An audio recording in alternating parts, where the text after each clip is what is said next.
Suatu partikel bergerak sepanjang sumbu X, di mana posisinya dinyatakan oleh X sama dengan 5T kuadrat plus 1. X-nya dalam meter dan T-nya dalam sekon. Kecepatan rata-rata dalam selang waktu antara 2 sekon dan 3 sekon adalah berapa meter per sekon? Oke. Di sini yang perlu kita ketahui ya, yang namanya kecepatan rata-rata itu ya memiliki perbedaan dengan kelajuan rata-rata. Nah, ini yang seringnya itu tercampur konsepnya ya. Nah, untuk itu sebelum kita jawab soal ini, terlebih dahulu kita pahami perbedaan antara kelajuan rata-rata dan kecepatan rata-rata. Nah, saya misalkan dulu ada sebuah benda yang bergerak ya dari titik A kemudian menuju ke titik B. Oke, ini titik B-nya. Ya, dimana jarak yang ditempuh anggap saja adalah 4 meter.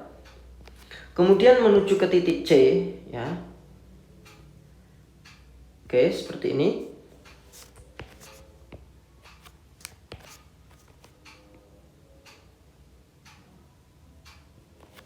Nah, ini titik C-nya.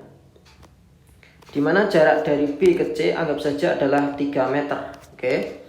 Nah, ada dua definisi ya kecepatan, perbedaan antara kecepatan dan kelajuan. Nah, yang pertama adalah kelajuan rata-rata.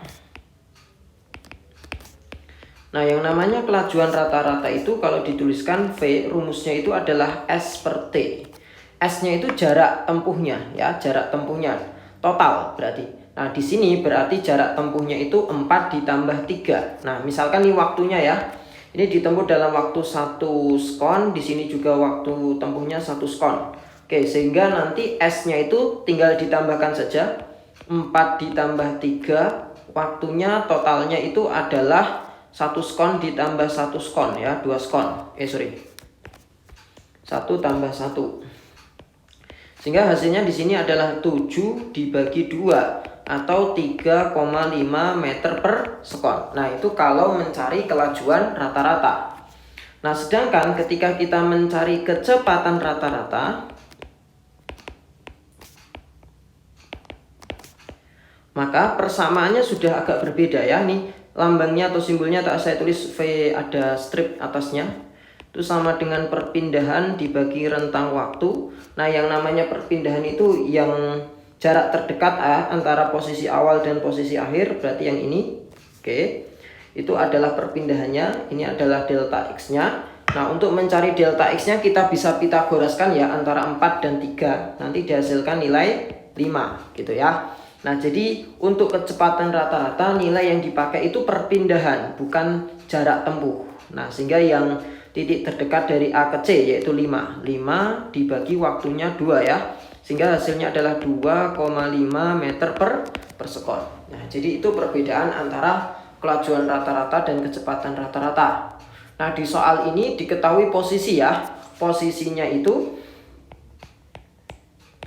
dituliskan yaitu X sama dengan 5T kuadrat ditambah 1. Nah, karena yang ditanyakan kecepatan rata-rata ya, maka kita masukkan waktunya 2 sekon dan 3 sekon untuk mencari posisi awal dan posisi akhir. Nah, posisi awal atau saya tulis X1 itu sama dengan 5, waktunya kita masukkan 2 ya. 2 kuadrat ditambah 1, sehingga 20 ditambah 1 berarti 21 meter. Nah, kemudian X2 berarti waktunya 3 ya, kuadrat ditambah 1. Berarti 945 46 ya, 46 meter. Nah, kemudian kita akan mencari kecepatan rata-ratanya. Nah, kecepatan rata-ratanya berarti delta X per delta T, atau kita selisihkan ya, X2 min X1 dibagi T2 min T1. Nah, berarti 46 kurangi 21 dibagi ya, rentang waktunya di situ 2 sampai 3 ya, berarti 3 kurangi 2 gitu, sehingga dihasilkan nilainya adalah 25 per 1, atau hasilnya adalah 25 meter per sekon ya. Sehingga jawaban yang tepat di sini adalah